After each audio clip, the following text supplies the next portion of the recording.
전 세계가 발칵 뒤집혔습니다. 쿠바 지폐 한가운데 코리아가 새겨진 힘센 엔진이 등장했기 때문입니다. 독일은 비웃었고 유럽은 믿지 않았습니다. 그런데 지금 쿠바 국민들은 그 엔진을 국가의 자부심이라 부르고 있습니다. 30년 전 한국을 외면했던 독일 기술자는 왜 지폐를 손에 들고 고개를 숙였을까요? 한국이 세계를 뒤집은 그 이야기를 지금부터 공개합니다. 여기서 잠깐 좋아요와 구독 버튼 눌러주는 센스. 안녕하세요. 저는 에리히 브라우어입니다. 독일 MAN 에너지 솔루션에서 40년간 엔진 설계를 해왔죠. 세계 최고 수준의 기술력을 자부해왔습니다. 그런 저에게 쿠바 정부가 자문을 요청했어요. 은퇴 후 조용히 지내고 있었는데 카리브해 섬나라의 에너지 문제를 해결해달라는 부탁이었습니다. 하바나 공항에 내렸을 때부터 느꼈어요. 이곳의 전력 사정이 얼마나 심각한지 말입니다. 정전이 일상이고 낡은 발전소들이 겨우 버티고 있었거든요. 쿠바 에너지청 건물도 마찬가지였습니다. 페인트가 벗겨진 외벽, 삐걱거리는 엘리베이터, 그리고 습기 냄새가 배인 복도를 지나 회의실에 들어섰습니다. 회의실 테이블은 낡았지만 참석자들의 눈빛은 진지했어요. 쿠바 에너지청 부청장 로드리고 살라스가 자료를 펼치며 말했죠. 이번 발전소 프로젝트는 한국산 힘센 엔진으로 진행합니다. 저는 웃음이 나왔습니다. 한국이 엔진을 만든다고요? 조선업은 인정하지만 엔진은 완전히 다른 영역이거든요. 특히 대형 중속 엔진은 독일과 스웨덴이 독점하고 있는 시장입니다. 40년간 이 분야에서 일하면서 확신하게 된 사실이었어요. 로드리고 부청장님, 한국은 설계 경험이 부족하지 않나요? 독일 기술을 기반으로 조립만 하는 걸로 알고 있는데. 저는 조심스럽게 의견을 피력했습니다. 무리하고 싶지는 않았거든요. 하지만 기술자로서 현실을 알려줘야 했어요. 엔진은 단순한 기계가 아닙니다. 수십 년간 축적된 노하우와 정밀한 설계 기술이 필요한 분야죠. 그때 회의실 문이 열렸습니다. 깔끔한 정장을 입은 한국인이 들어왔어요. 나이는 40대 초반쯤 되어 보였고 차분하면서도 자신감 있는 모습이었습니다. HD 현대 해외사업부 부장 김민철이었습니다. 안녕하세요. 저는 김민철입니다. 김민철이 인사를 건넸습니다. 저는 그를 보며 생각했어요. 젊은 기술자인 것 같은데 과연 엔진에 대해 얼마나 알고 있을까? 김민철이 조용히 말했습니다. 도면도 저희 것입니다. 설계부터 생산, 제어 시스템까지 전부 국산이에요. 저는 의심스러웠습니다. 정말로 한국이 독자적으로 엔진을 개발했다는 건가요? 1990년대만 해도 한국 기술자들이 독일 본사에 와서 도면을 구걸하던 모습을 봤거든요. 그들은 겸손했고 배우려는 자세였습니다. 그런 나라가 이제 독자 기술을 확보했다는 게 믿기지 않았어요. 그렇다면 직접 확인해 보겠습니다. 저는 단호하게 말했습니다. 말보다는 현장에서 보는 게 정확하거든요. 엔진의 진짜 실력은 가동 상태에서 드러나는 법이니까요. 로드리고 부청장이 미소를 지었습니다. 물론입니다. 내일 발전소 현장으로 가시죠. 저는 확신했습니다. 현장에 가면 금세 드러날 거라고. 한국 기술의 한계를 직접 눈으로 확인할 수 있을 거라고 말이죠. 독일 기술자로서의 자부심이 있었거든요. MAN에서 설계한 엔진들이 전 세계 바다를 누비고 있었고 저 역시 그 성공의 일부였습니다. 회의가 끝나고 호텔로 돌아가는 길에서 생각했어요. 한국이 정말로 독자적인 엔진을 만들었다면, 그것도 중속 대형 엔진을 자체 설계했다면 이는 엔진업계의 판도를 바꿀 수 있는 일이었습니다. 하지만 그럴 가능성은 희박해 보였어요. 기술의 벽이 그리 쉽게 무너지지 않거든요. 김민철의 자신감 있는 모습이 계속 떠올랐습니다. 젊은 기술자의 패기일 수도 있지만 뭔가 다른 느낌이었어요. 마치 정말로 무언가를 가지고 있다는 듯한 확신이 느껴졌거든요. 하지만 그때까지는 몰랐습니다. 제가 얼마나 큰 착각을 하고 있었는지, 그리고 다음날 제 기술자로서의 자존심이 완전히 뒤바뀔 거라는 사실을 말입니다. 다음날 아침 김민철과 함께 쿠바 발전소 현장으로 향했습니다. 차창 밖으로 보이는 하바나 외곽은 여전히 낡았지만 멀리 새로운 건물이 보이기 시작했어요.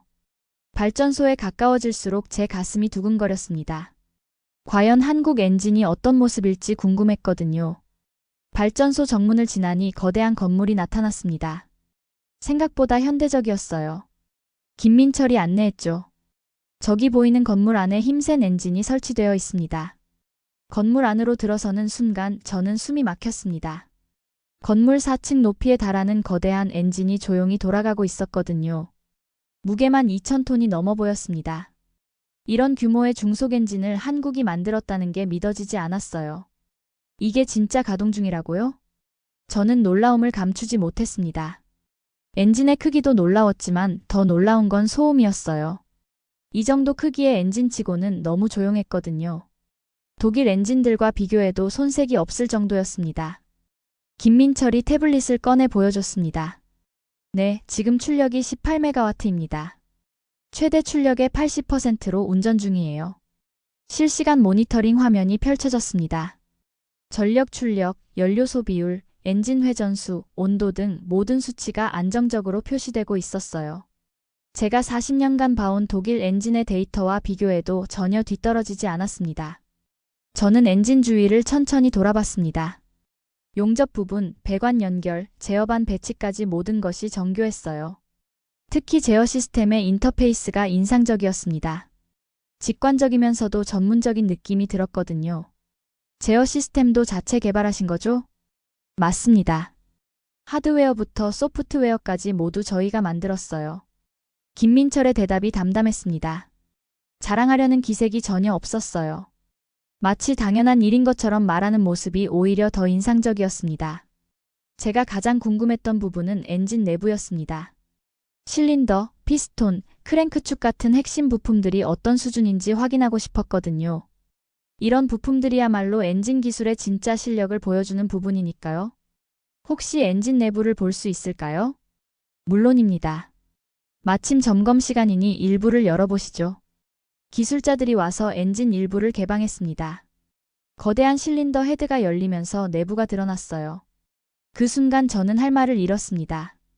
피스톤의 정밀도, 실린더 내벽의 마감 상태, 밸브 시스템의 구조까지 모든 것이 완벽했거든요. 저는 무의식적으로 중얼거렸습니다. 이 정도 기술이면 독일 엔진과 동급이군요. 그 말이 나오고 나서야 깨달았습니다. 제가 한국 기술을 완전히 과소평가하고 있었다는 사실을 말이에요. 40년간 쌓아온 독일 기술자로서의 자부심이 서서히 흔들리기 시작했습니다. 이틀째 발전소 견학이 계속됐습니다. 김민철이 더 깊이 있는 기술적 내용을 보여주겠다고 했거든요. 저는 여전히 반신반의했어요. 어제 본 것들이 정말 한국만의 기술인지 확신할 수 없었습니다. 오늘은 엔진 해체 시연을 해드리겠습니다. 김민철이 말했을 때 제 마음이 두근거렸습니다. 엔진 해체는 기술력의 진짜 모습을 보여주는 과정이거든요. 설계도 없이는 절대 불가능한 일이니까요. 현장 기술자들이 준비를 시작했습니다. 체계적이고 정확한 움직임이었어요. 마치 수십 번도 넘게 해본 일처럼 자연스러웠습니다. 독일에서도 이 정도로 숙련된 팀을 보기는 쉽지 않았거든요. 김민철이 엔진 구조를 설명하기 시작했습니다. 압축비 제어는 저희가 개발한 독자 알고리즘입니다. 연료 종류에 따라 자동으로 최적화되죠. 알고리즘이라는 말에 귀가 번쩍 뜨였습니다. 엔진 제어에 소프트웨어 기술까지 접목시켰다는 뜻이었거든요. 이는 독일에서도 최근에야 시도하기 시작한 분야였어요. 구체적으로 어떤 방식인가요? 실시간으로 연소 상태를 분석해서 압축비를 조절합니다. 효율성이 15% 향상됐어요. 15%라니. 제가 MAN에서 평생 추구했던 수치였습니다. 0.1%의 효율 개선도 큰 성과로 여겨졌던 업계에서 15%는 혁신적인 수준이었거든요. 기술자가 피스톤을 분해해서 보여줬습니다. 제 손에 쥐어진 피스톤은 예상보다 훨씬 가벼웠어요. 하지만 표면 처리와 정밀도는 완벽했습니다. 이 피스톤도 자체 설계하신 건가요? 네, 네마모 합금으로 직접 개발했습니다. 수명이 기존보다 40% 연장됐어요. 피스톤을 자세히 살펴봤습니다. 합금의 조성, 표면, 처리 방식, 가공 정밀도까지 모든 것이 최고 수준이었어요. 이 정도 기술은 독일도 최근에야 도입한 것들이었습니다. 이걸 언제부터 개발하기 시작하셨나요? 1996년부터입니다. 20년 넘게 연구했죠. 20년이라는 시간에 놀랐습니다.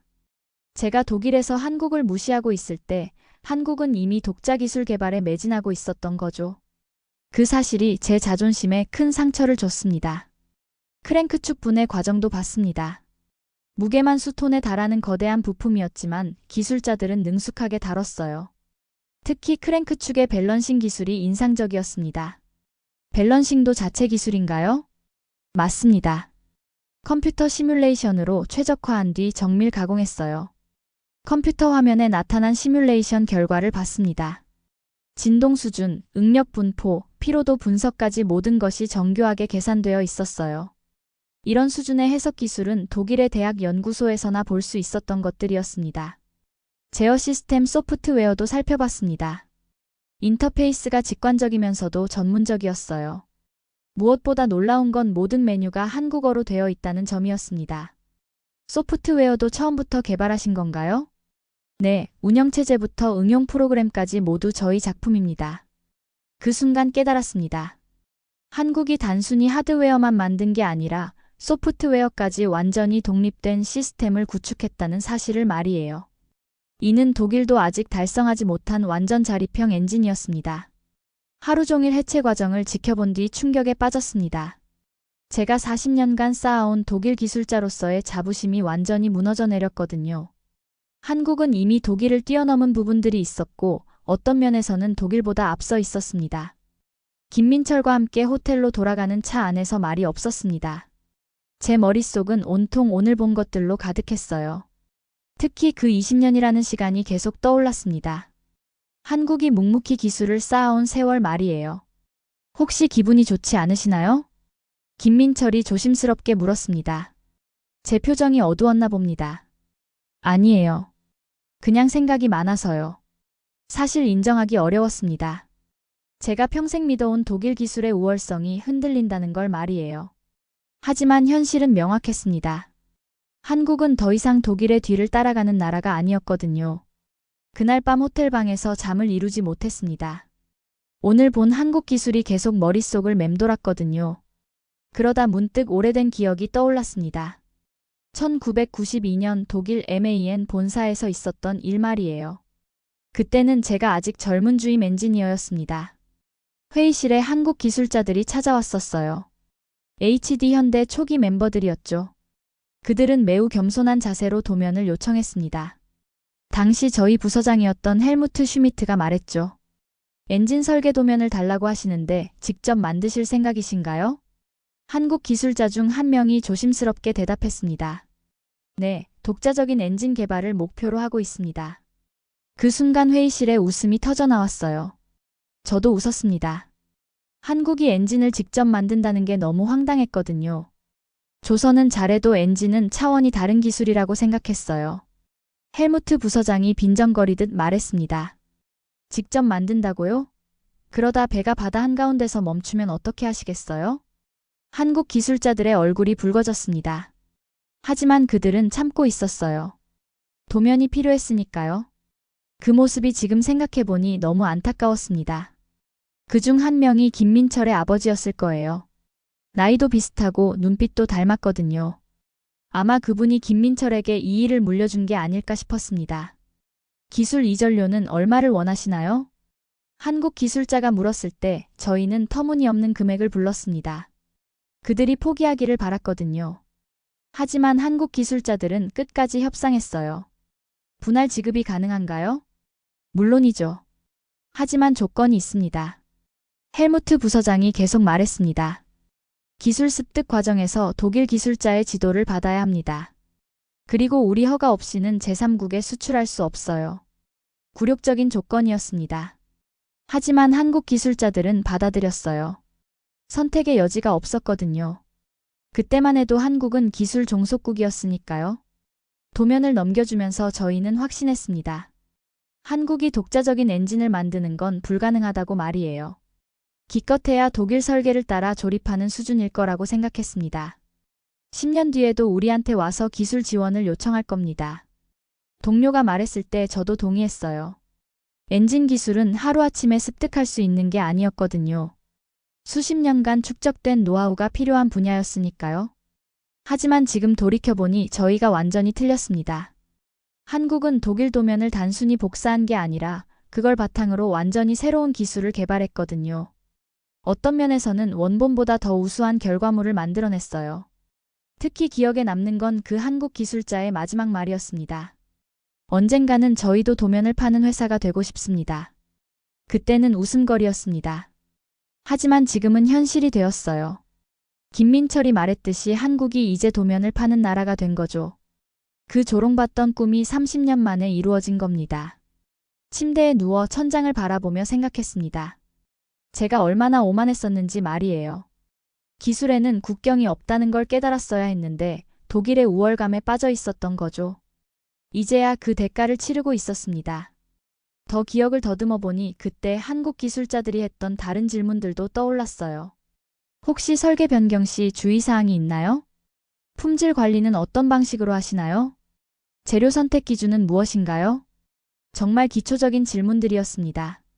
저희는 그런 질문을 하는 것 자체가 한국의 기술 수준을 보여준다고 생각했어요.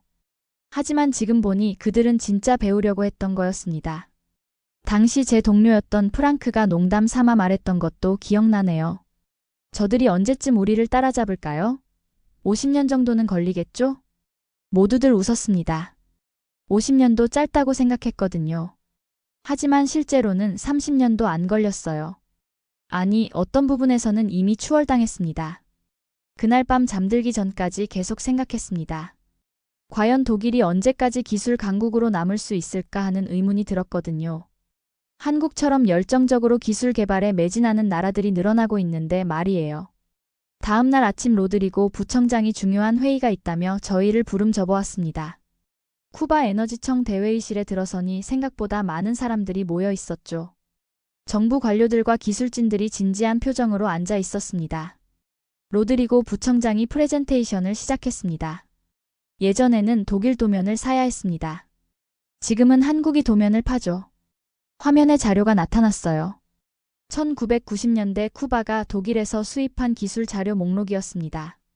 엔진 설계도, 제조 매뉴얼, 유지보수 지침서까지 모든 것을 외국에서 사야 했던 시절이었죠. 당시 우리가 지불한 기술료만 수억 달러였습니다. 숫자를 보니 놀라웠어요. 작은 섬나라인 쿠바가 그렇게 많은 돈을 기술 구매에 썼다는 게 믿어지지 않았습니다. 하지만 선택의 여지가 없었겠죠. 전력 공급은 국가 운영의 기본이니까요. 김민철이 자료를 넘겨가며 설명했습니다. 이제는 우리가 애프터 서비스도 개조도 직접 합니다. 종속은 끝났습니다. 종속이라는 단어가 강하게 와닿았습니다. 기술 종속은 단순히 돈의 문제가 아니었거든요. 국가의 자주성과 직결된 문제였어요. 화면에 새로운 자료가 나타났습니다. 한국이 쿠바에 수출한 힘센 엔진의 성능 데이터였어요. 연료 효율, 출력 안정성, 내구성 모든 면에서 기존 독일 엔진을 능가하고 있었습니다. 효율성이 20% 향상됐고 유지보수 비용은 30% 절감됐습니다. 로드리고 부청장의 말에 회의실이 술렁였어요. 20% 효율 향상은 엄청난 수치였거든요. 작은 발전소 하나를 더 짓는 효과와 같았으니까요. 저는 태블릿으로 엔진의 설계 데이터를 내려받아 봤습니다. 정말 놀라운 수준이었어요. 특히 연소 효율과 배출가스 저감 기술이 인상적이었습니다. 독일 최신 기술보다도 앞서 있었거든요. 혹시 이 기술을 다른 나라에도 수출하시나요? 제가 물었을 때 김민철이 자신 있게 대답했습니다. 네, 이미 20여 개국에 수출하고 있어요. 사우디, 싱가포르, 방글라데시까지 다양합니다. 20여 개국이라니. 한국이 이제 진짜 기술 수출국이 된 거였어요. 그것도 엔진이라는 고난도 기술 분야에서 말이죠. 회의가 진행되면서 더 놀라운 사실들을 알게 됐습니다. 한국이 단순히 엔진만 파는 게 아니라 설계부터 시공, 운영까지 패키지로 제공한다는 거였어요. 이는 독일도 하지 못하는 통합 서비스였습니다. 기존 독일 시스템과 호환성은 어떤가요? 완벽하게 호환됩니다. 오히려 독일 시스템보다 확장성이 좋아요. 김민철의 대답을 들으며 감탄했습니다. 기존 시스템과의 호환성까지 고려한 설계라니. 이는 고객 중심적 사고의 결과물이었어요. 로드리고 부청장이 마지막으로 인상적인 말을 했습니다. 앞으론 협력자로 만납시다. 더 이상 기술 종속국이 아닙니다. 그 말이 저에게는 큰 충격이었어요. 쿠바가 한국을 파트너로 인정한다는 뜻이었거든요. 예전처럼 기술을 받아들이는 수동적 입장이 아니라 동등한 협력 관계를 원한다는 거였죠. 회의가 끝나고 김민철과 단둘이 남았을 때 그가 흥미로운 사진을 보여줬습니다. 낡은 흑백 사진이었는데 젊은 한국 기술자들이 독일 공장에서 찍은 것 같았어요. 저희 아버지가 그 도면 사러 독일까지 갔었습니다. 전 도면을 파는 사람이 됐고요. 김민철의 말에서 깊은 감회가 느껴졌습니다. 한 세대 만에 이룬 극적인 변화였거든요. 도면을 사던 나라에서 도면을 파는 나라로의 대전환 말이에요. 저는 손을 내밀었습니다. 앞으론 협력자로 만납시다. 저도 졌습니다. 그동안 품고 있던 독일 기술자로서의 자만심을 내려놓는 순간이었어요. 기술에는 국경이 없다는 걸 이제야 진정으로 깨달았습니다. 일주일 뒤 놀라운 소식이 들려왔습니다. 쿠바 정부가 한국의 이동식 발전 설비를 자국 지폐에 새기기로 결정했다는 거였죠. 로드리고 부청장이 직접 전화로 알려준 소식이었습니다. 에리히, 큰 행사가 있습니다. 꼭 참석해주세요. 저는 궁금했어요. 한 나라가 외국 기술을 자국 화폐에 새긴다는 건 정말 이례적인 일이었거든요. 이는 단순한 기술 도입을 넘어선 상징적 의미가 있었습니다. 하바나 국립인쇄소에 도착했을 때 이미 많은 사람들이 모여 있었어요. 쿠바 정부 관료들, 언론진, 그리고 한국에서 온 HD현대 관계자들까지. 모든 이들의 시선이 한 곳에 집중되어 있었습니다. 무대 위에 거대한 스크린이 설치되어 있었어요. 곧 공개될 새로운 쿠바 10페소 지폐의 모습이 나타날 예정이었습니다. 김민철도 긴장한 표정으로 앞자리에 앉아 있었죠. 로드리고 부청장이 마이크를 잡았습니다. 오늘은 쿠바 에너지 역사의 새로운 출발점입니다. 그의 목소리에는 깊은 감동이 담겨 있었어요. 쿠바가 얼마나 이 순간을 기다려왔는지 느껴졌습니다. 우리는 이제 에너지 독립을 선언합니다. 스크린에 새로운 10페소 지폐가 공개됐습니다. 지폐 뒷면에는 HD현대중공업이 수출한 이동식 발전 설비가 선명하게 그려져 있었어요. 현대적이고 웅장한 모습이었습니다. 회장에서 박수가 터져 나왔습니다. 저도 모르게 손뼉을 치고 있었어요. 30년 전 독일에서 조롱받던 한국 기술이 이제 다른 나라의 상징이 된 거였거든요. 이 발전 설비는 에너지 혁명의 상징입니다. 로드리고 부청장이 계속 설명했습니다. 앞으로 쿠바 국민들은 매일 이 지폐를 보며 에너지 자립의 꿈을 확인하게 될 것입니다. 정말 놀라운 일이었어요. 한국 기술이 쿠바 국민들의 일상 속에 들어간다는 뜻이었거든요. 매일 사용하는 돈을 통해 한국과 쿠바의 협력을 기억하게 되는 거죠. 김민철이 단상에 올라가 소감을 말했습니다. 저희 아버지 세대가 꿈꿔온 일이 현실이 됐습니다. 기술로 세계와 소통하는 한국이 된 거죠.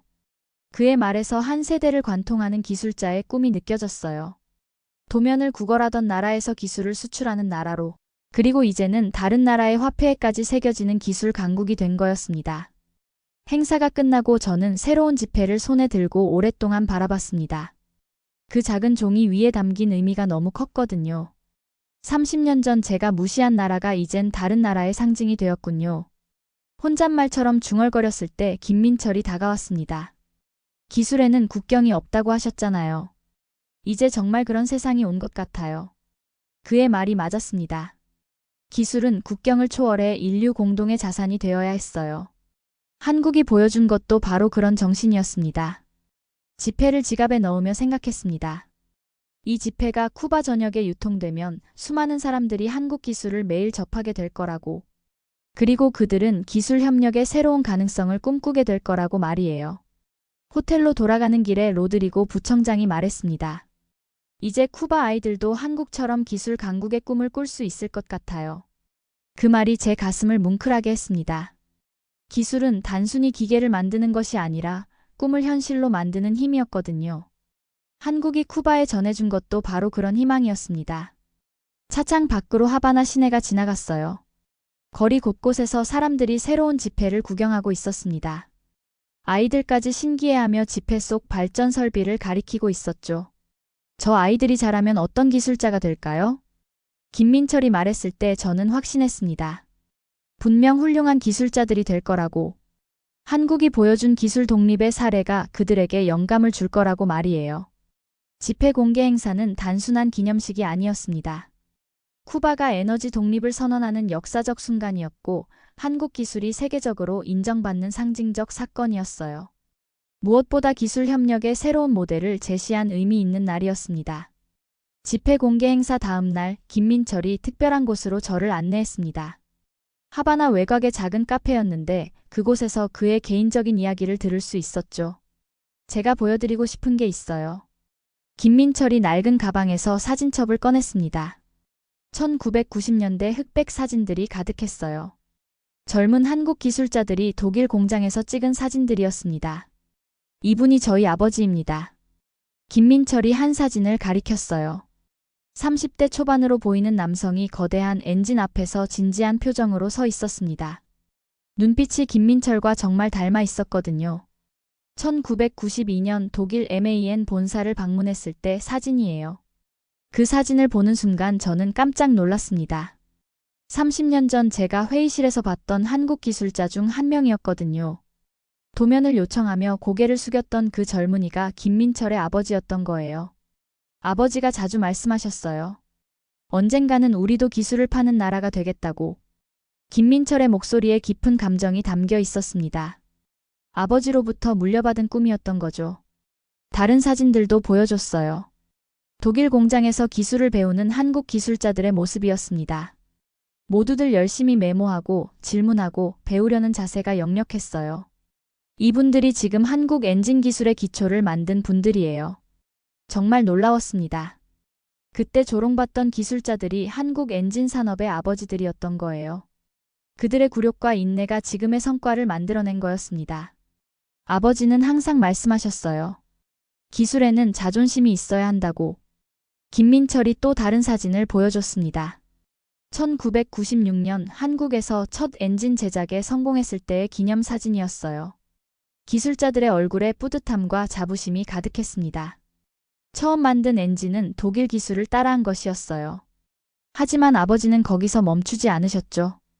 그 후의 사진들은 더욱 인상적이었습니다.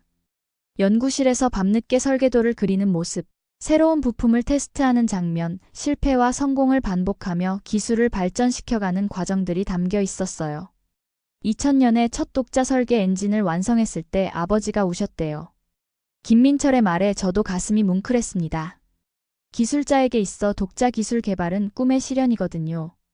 저는 아버지가 닦아놓은 길을 따라 걸었을 뿐이에요.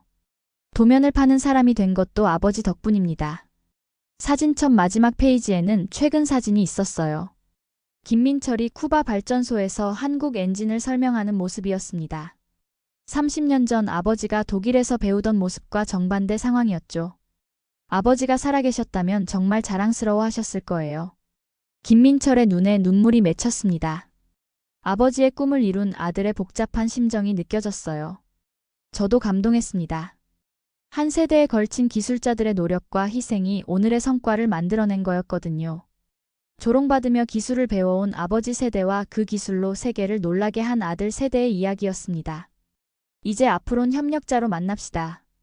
제가 졌습니다. 저는 진심으로 말했습니다. 기술자로서 한국 기술자들의 노력과 성과를 인정하지 않을 수 없었거든요. 김민철이 미소 지으며 답했습니다. 함께 갑시다. 기술에는 국경이 없다고 하셨잖아요. 그 순간 저는 깨달았습니다. 진짜 기술 강국은 다른 나라를 무시하는 나라가 아니라 함께 발전하고자 하는 나라라는 걸 말이에요. 한국이 바로 그런 나라였습니다. 카페를 나서며 김민철이 마지막으로 한 말이 인상 깊었어요. 아버지는 항상 말씀하셨습니다. 이 엔진은 단순한 기계가 아니라 우리 독립의 상징이라고. 독립의 상징이라는 표현이 가슴에 와닿았습니다. 기술 독립은 진정한 국가 독립의 완성이었거든요. 한국이 30년에 걸쳐 이룬 것은 단순한 기술 발전이 아니라 진정한 자립이었어요. 그날 오후 저는 혼자 하바나 거리를 걸으며 많은 생각을 했습니다. 아버지에서 아들로 이어진 기술자의 꿈, 굴욕에서 자부심으로 바뀐 한국의 여정, 그리고 제 자신의 변화까지 말이에요. 기술은 결국 사람이 만드는 것이고 그 사람들의 꿈과 의지가 역사를 바꾼다는 걸 깨달았습니다. 쿠바에서 돌아온 지 6개월이 지났습니다. 독일 집무실에서 컴퓨터 화면을 보고 있는데 놀라운 뉴스가 떠올랐어요. 한국의 힘센 엔진이 사우디아라비아 대형 공장에 설치됐다는 소식이었습니다. 화면 속 사우디 공장은 규모가 엄청났어요. 축구장 몇 개를 합쳐놓은 크기의 부지에 한국 엔진들이 줄지어 설치되어 있었습니다. 그것도 최신형 친환경 엔진들이었죠. 뉴스 리포터가 설명했습니다. 이번에 설치된 힘센 엔진은 메탄올과 암모니아 연료를 사용하는 차세대 친환경 엔진입니다. 메탄올과 암모니아 연료라니. 한국이 환경까지 고려한 미래형 엔진을 개발한 거였어요. 독일도 아직 상용화하지 못한 기술이었습니다. 화면에 나타난 통계가 더욱 놀라웠습니다. 현재 전 세계 중속 선박 엔진 시장에서 한국이 점유율 35%로 세계 1위를 차지하고 있습니다. 35%라니. 30년 전 독일에서 조롱받던 나라가 이제 세계 시장을 주도하고 있었어요. 독일이 2위로 밀려난 상황이었습니다. 인터뷰에 김민철이 나왔습니다. 6개월 전 쿠바에서 만났던 그 차분한 모습 그대로였어요. 저희는 단순히 엔진을 파는 게 아닙니다. 에너지 솔루션을 제공하는 거죠. 에너지 솔루션이라는 표현이 인상적이었습니다. 한국이 이제 단순 제조업을 넘어 종합기술 서비스 기업이 된 거였어요. 또 다른 통계도 나왔습니다. 쿠바 수출 규모만 8천억 원, 사우디 대형 공장 프로젝트까지 포함하면 연간 수출액이 3조 원을 넘어설 전망입니다. 3조 원이라는 숫자에 저는 할 말을 잃었습니다. 한국 엔진 산업이 이제 국가 경제의 핵심 동력이 된 거였거든요. 방송 마지막에 나온 자막이 제 마음을 움직였습니다. 전 세계가 이제 한국 엔진을 기준으로 움직입니다. 정말 그런 것 같았어요. 쿠바뿐만 아니라 사우디, 싱가포르, 방글라데시까지 한국 엔진을 선택하고 있었으니까요. 그날 저녁 김민철에게 이메일을 보냈습니다. 사우디 소식 봤습니다. 정말 대단하네요. 축하드려요. 다음날 답장이 왔어요. 에리히님 덕분입니다. 쿠바에서 많은 걸 배웠거든요. 앞으로도 함께 협력해요. 그의 겸손한 답장에서 한국 기술자들의 품격을 다시 한번 느꼈습니다. 성공해도 겸손함을 잃지 않는 자세 말이에요. 며칠 뒤 더 놀라운 소식이 들려왔습니다. 유럽 여러 나라에서 한국 엔진 도입을 검토한다는 거였어요. 독일 정부에서도 한국과의 기술 협력을 논의하기 시작했습니다. 제가 40년간 일했던 MAN에서도 변화가 일어났어요. 한국 기술을 벤치마킹하는 프로젝트가 시작된 거였습니다. 30년 전 상황이 완전히 뒤바뀐 거죠. 동료들이 제게 물었습니다. 에리히, 한국 기술이 정말 그렇게 뛰어난가요? 저는 확신을 가지고 답했습니다. 그들은 엔진을 만든 게 아니라 국가의 미래를 재설계한 겁니다. 이젠 독일도 한국을 배워야 합니다. 그 말이 나오고 나서야 깨달았어요. 제가 완전히 바뀌었다는 걸 말이에요. 독일 기술의 우월성만 믿던 저에서 글로벌 기술 협력을 추구하는 엔지니어로 변한 거였습니다. 책상 위에 놓인 쿠바 10페소 지폐를 다시 봤습니다. 그 작은 지폐 속에 담긴 의미가 이제 전 세계로 확산되고 있었어요. 기술에는 국경이 없다는 진리가 현실이 되고 있었습니다. 창밖으로 보이는 독일 풍경을 바라보며 생각했습니다. 앞으로의 세계는 어느 한 나라가 독점하는 시대가 아니라 모든 나라가 함께 발전하는 시대가 될 거라고. 그리고 한국이 그 변화를 이끌어가고 있다고 말이에요. 몇 주 뒤 한국에서 또 다른 소식이 들려왔습니다. 수소 연료를 사용하는 차차 세대 엔진 개발에 성공했다는 거였어요. 탄소 배출량을 90% 줄인 혁신적 기술이었습니다. 이제 확실해졌어요. 한국은 단순히 기존 기술을 따라한 게 아니라 미래를 앞서 준비하고 있었던 거였습니다. 환경과 효율성을 동시에 잡은 진정한 혁신이었어요. 그날 밤 이 모든 이야기를 정리해봤습니다. 30년 전 독일에서 시작된 작은 조롱이 어떻게 세계를 바꾸는 혁신으로 이어졌는지 말이에요. 기술은 결국 사람의 의지와 꿈이 만들어내는 것이고 한국이 그것을 증명해냈습니다. 오늘의 사연은 여기까지입니다. 이번 영상을 어떻게 생각하시는지 댓글로 의견을 남겨주시고 좋아요를 눌러주세요. 다음에도 더 흥미진진한 사연으로 찾아뵙겠습니다. 지금까지 감동 나누기의 유나였습니다. 긴 영상 끝까지 시청해주셔서 정말 감사합니다.